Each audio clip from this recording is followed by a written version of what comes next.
The story of Moses.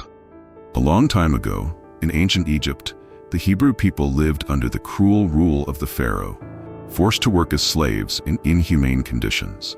The Pharaoh, fearing that the Hebrews would become too numerous and threaten his power, ordered that all newborn Hebrew boys be thrown into the Nile River. In the midst of this cruel order, a courageous mother hid her newborn son for 3 months. When she could no longer hide him, she placed him in a reed basket, waterproofed with bitumen, and set him adrift in the waters of the Nile. The basket was found by the Pharaoh's daughter, who, moved by the baby's cries, decided to adopt him and named him Moses, which means drawn from the waters. Unbeknownst to her, she hired Moses' own biological mother to breastfeed him. Moses grew up as a prince in the royal palace, with access to the best education and privileges in Egypt. However, he never forgot his Hebrew origins. One day, while walking among the enslaved workers, he saw an Egyptian brutally beating a Hebrew. Driven by rage and a sense of justice, Moses killed the Egyptian and hid his body in the sand. When he realized that his act had been discovered, he fled to the desert of Midian, where he found shelter in the house of Jethro, a local priest. There, Moses married Zipporah, Jethro's daughter, and became a shepherd, leading a simple and peaceful life for many years. One day, while tending his flock on Mount Horeb, Moses saw something extraordinary: a burning bush that burned without being consumed. As he approached it, he heard the voice of God calling him from the midst of the flames. "Moses, take off your sandals from your feet, for the place where you are standing is holy." God ordered Moses to return to Egypt to free his people from slavery. Moses hesitated, saying he was not eloquent enough, but God promised to be with him and sent Moses' brother Aaron as his spokesman. Back in Egypt, Moses and Aaron went to Pharaoh with a clear message: "Let my people go." Pharaoh, arrogant and stubborn, refused to release the Hebrews. As a result, God sent 10 devastating plagues upon Egypt. Waters turned to blood, plagues of frogs, lice, flies, livestock disease, boils, hailstorms, locusts, darkness, and finally, the death of Egypt's firstborn. In the last plague, God instructed the Hebrews to sacrifice a lamb and mark their doors with its blood so that the angel of death would spare their homes. Only after this final tragedy did Pharaoh allow the Hebrews to leave.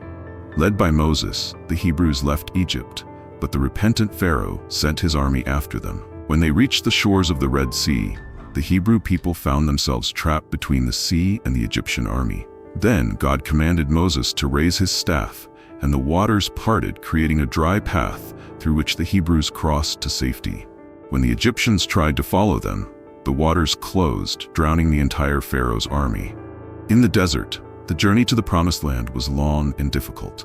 The people often grumbled against Moses, who in turn sought divine guidance. God miraculously provided food, manna, and water, sustaining them during the years of their journey. On Mount Sinai, God called Moses and gave him the tablets of the law, on which were written the 10 Commandments, a code of moral and spiritual conduct to guide the people.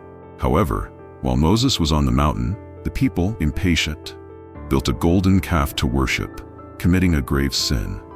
When Moses came down and saw the idolatry, he broke the tablets of the law in indignation and harshly rebuked the people. Even so, God renewed the covenant with them and instructed them to build the tabernacle, a mobile sanctuary where his presence dwelt among the people. Because of their disobedience and lack of faith, the Hebrews wandered in the desert for 40 years. God decreed that this generation would not enter the Promised Land, except for Joshua and Caleb, who kept their faith. During this time, Moses continued to lead the people with patience and determination, teaching them the laws and ways of the Lord. Finally, after decades of wandering, the people reached the borders of the Promised Land. From the top of Mount Nebo, God allowed Moses to see the land he had promised to Abraham, Isaac, and Jacob. However, Moses did not enter it. He died there at the age of 120, strong and with his eyes still clear. God himself took care of his burial in an unknown place. The Hebrew people entered the Promised Land under the leadership of Joshua, but the memory of Moses remained alive.